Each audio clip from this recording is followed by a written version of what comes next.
Indo British advanced pain clinic నొప్పిమాయం surgery దూరం for appointments 9155515563.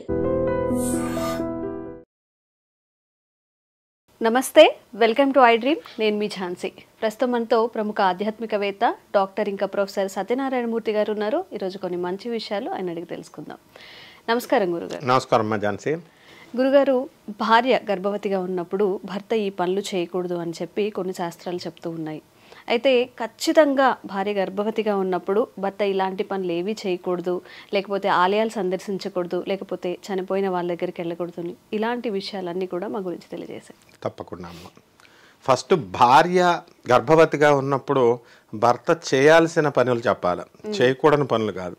భర్తకి నేను మగవాణ్ణి అన్న అహాన్ని పక్కన పెట్టేసి ఒక నిస్సహాయరాలిమే నా వంశానికి వంశాంకురాన్ని ఇస్తుంది కాబట్టి ఈ అమ్మాయిని మా మదరు కానీ మా ఆడబడుచులు కానీ అంటే వాళ్ళ సిస్టర్స్ కానీ ఏమైనా హెరాస్ చేయకుండా ఆ వాతావరణం అంతా కూడా కంజీనియల్గా హెల్దీగా ఉంచడం కోసం ఫస్ట్ అది చేసుకోవాలి. సెకండ్ థింగ్, భార్య వంట నేనే చేయాలి. భార్య చాలామంది భార్యలు పాపం 9వ నెల వచ్చేదాకా కూడా వంటలు చేసేవాళ్ళు ఉన్నారు. హెల్త్ గ్రౌండ్స్లో అది మంచిదే. హెల్త్ గ్రౌండ్స్లో ఎప్పుడైతే మనము బెడ్ రెస్ట్ లేకుండా గుడిసెల్లో ఉన్న వాళ్ళని చూడండి, ఆమె లాస్ట్ వరకు రేపు డెలివరీ అయినంత వరకు కూడా ఆమె అంట్లు తోముకుంటుంది. పని చేయడం వలన ఆమెకి ఎక్సర్సైజ్, ఈ జిమ్కి వెళ్ళాల్సిన అవసరం లేకుండా నార్మల్ డెలివరీ జరిగేది. ఎవరైతే రెస్ట్ తీసుకొని 5th మంత్ నుంచి ఏసీ రూముల్లో పడుకుంటారో వాళ్ళకి డెఫినెట్గా సిజేరియన్ అనేటటువంటిది జరిగిపోద్ది. కాబట్టి మనకి శాస్త్రం ఏం చెప్తుందంటే అందువలన వాళ్ళు ఏం చేయాలంటే వాటర్ సహాయం చేయడంలో బరువులు మోయకూడదు, ఆ తర్వాత వంట చేయడంలో చిన్న చిన్న కత్తులు కటార్లు ఇలాంటి వాటికి దూరంగా ఉండడము, మొట్టమొదటిగా ఆధ్యాత్మిక వాతావరణాన్ని ఇవ్వాలి. మన గురువులైనటువంటి నండూరు గారు, చాగంటి గారు ఇలాంటి ఉపన్యాసాలు, పాటలు, దేవుడి పాటలు ఇలాంటివి వినిపించడం వల్ల వాళ్ళు ఏమవుతారంటే ఒక ఆనందమైనటువంటి వాతావరణం వచ్చి మంచి బిడ్డ ఆధ్యాత్మికంగా పెరుగుతుంది. దీనికి ప్రహ్లాదుడే ఉదాహరణ. ప్రహ్లాదుడు చిన్నప్పటి నుంచి కూడా ఓం నమో నారాయణాయ అన్న మంత్రాన్ని నారదుడు ఉపదేశించడము, భాగవత పురాణాలన్నీ కూడా వినడం వల్ల ప్రహ్లాదుడు తల్లి హిరణ్యకశిపుడి భార్య ఆటోమేటిక్గా భక్తుడయ్యాడు. అలాగే ఎవరిని నువ్వు తీసుకున్నా కూడా పరీక్షిత్ మహారాజు, అభిమన్యుడు కూడా అంతే. అభిమన్యుడు పుట్టినప్పుడు వాళ్ళ తల్లి సుభద్ర కడుపులో ఉన్నప్పుడు శ్రీకృష్ణ పరమాత్మ అర్జునుడు అంతా చెప్పేస్తుంటే పద్మవ్యూహ ఛేదన అప్పుడు ఆటోమేటిక్గా వినేశాడు, వచ్చేసింది.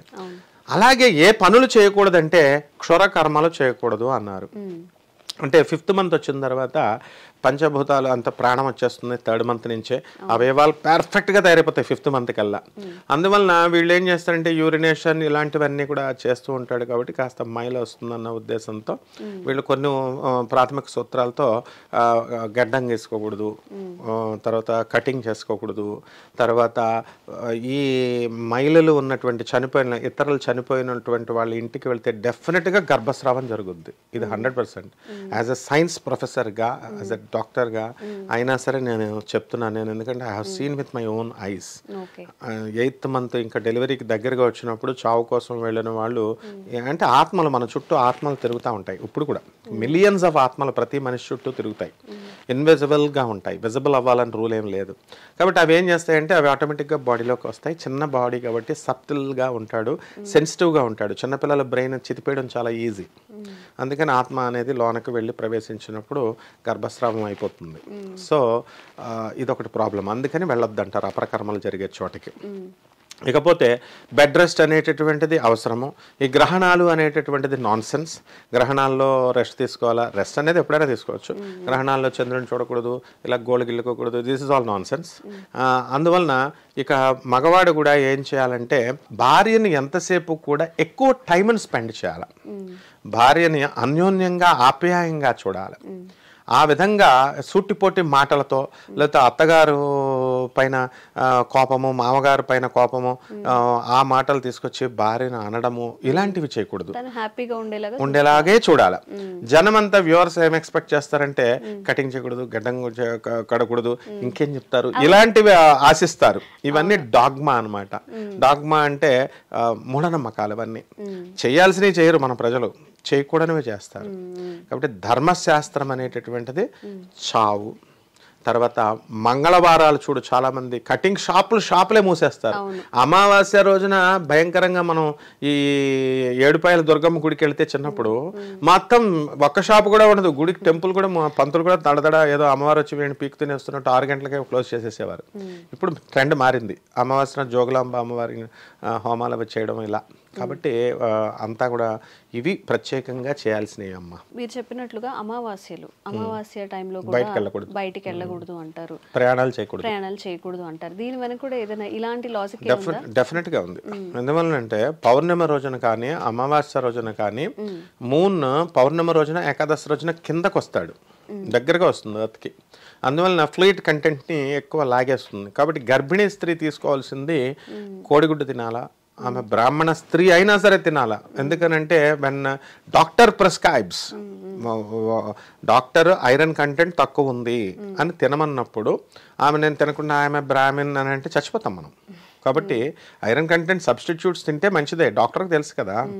సో ఎంతసేపు కూడా ఐరన్ టాబ్లెట్స్ ఇవన్నీ ఫెర్రస్ ఎందుకు ఇస్తాము అంటే ప్రెగ్నెన్సీ లేడికి ఆ బిడ్డ లాగేస్తాడు కాబట్టి కాల్షియం, బోన్స్, తల్లి యొక్క సారాన్ని లాగేస్తాడు.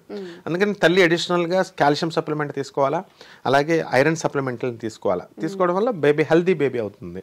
అండ్ ఫుడ్ కంటెంట్ కూడా న్యూట్రియస్ ఫుడ్ కంపల్సరీ తీసుకోవాలా, బ్యాలెన్స్డ్ డైట్ తీసుకోవాలా, అండ్ రిచ్ విటమిన్స్ ఉన్నటువంటి ఫుడ్ని తీసుకోవాలా, అండ్ ఓవర్ వెయిట్ గెయిన్ చేయకుండా ఉన్నటువంటి ఫుడ్ని తీసుకోవాలా.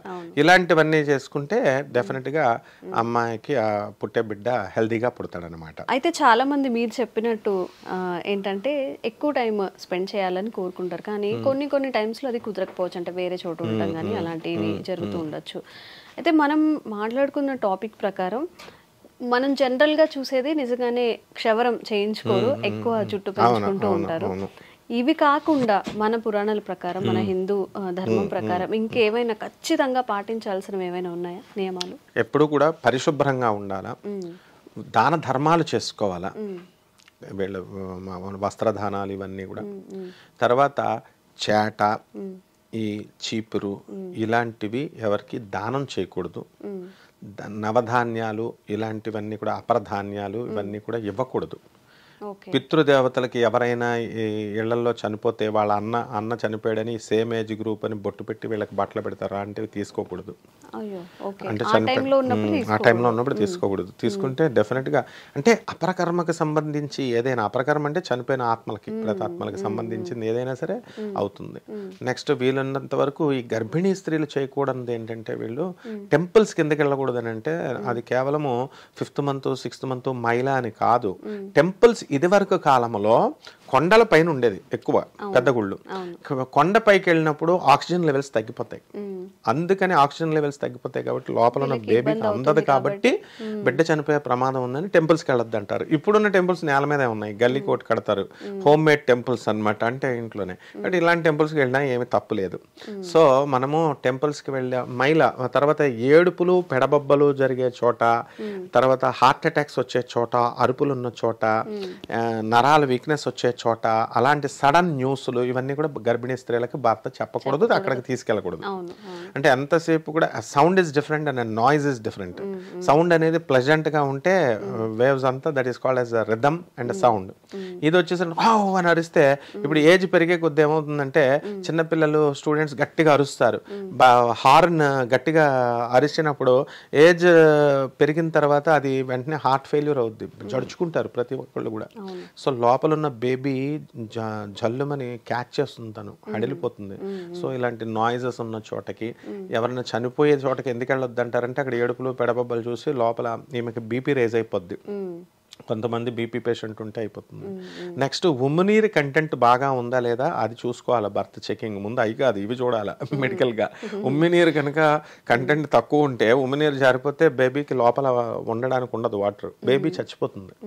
కాబట్టి ఇలాంటివి బీపీ ఉందనుకోండి, ఎక్కువ బీపీ చెక్ చేయించుకోవాలి. బీపీ టాబ్లెట్స్ వాడకపోతే బేబీ ఏమవుతుందంటే ఈ లోపల సన్నగా అయిపోద్ది, ఎదుగుదల ఉండదు. సో ఇలాంటివి మనం వైద్యపరంగా చూడాలి. అంతేకాని కేవలము శాస్త్రం పేరుతో మూఢనమ్మకాలను పెంచేస్తున్నారు. దిస్ షుడ్ బి, ఇవి తగ్గించి మోడర్న్ సైన్స్ ఇచ్చినటువంటి మెడికల్ వాల్యూస్తో, హ్యూమన్ వాల్యూస్తో మనము, అది ఎకనామిక్ వాల్యూస్ అవనండి, సోషల్ వాల్యూస్ అవనండి, మోడర్న్ సైన్స్తో మనం ఒకళ్ళనొకళ్ళు పరస్పరం భార్యాభర్తలు ఇద్దరు గౌరవించుకోవడం, ఇలాంటివి చేయడం ద్వారా ఎక్కువ లాభాలు గర్భిణీ స్త్రీకి ఉంటాయన్నమాట. తద్వారా ఇతనికి కూడా లాభమే కదా, హాస్పిటల్ బిల్లులు తగ్గుతాయి. మీరు చెప్పినట్టు గురుగారు చాలా మంది ఇప్పటివరకు మారారు. ఇప్పుడు గ్రహణంలో తినద్దని కానీ, గర్భిణీ స్త్రీలు బయటికి రావద్దని, ఆ టైంలో వాళ్ళు ఇబ్బంది పడడం, ఇలాంటివి కూడా కాస్త తగ్గించారు. మన పెద్దవాళ్ళు కూడా కొంచెం పెట్టిన రూల్స్ని అది ఎందుకు పెట్టారో అర్థం చేసుకొని ఇట్లా మూఢ నమ్మకాలతో ముందుకు వెళ్లకుండా ఉంటే మంచిది. ఇప్పుడు చాలా బాగా తెలియజేశారు. ధన్యవాదాలు. ధన్యవాదాలమ్మా.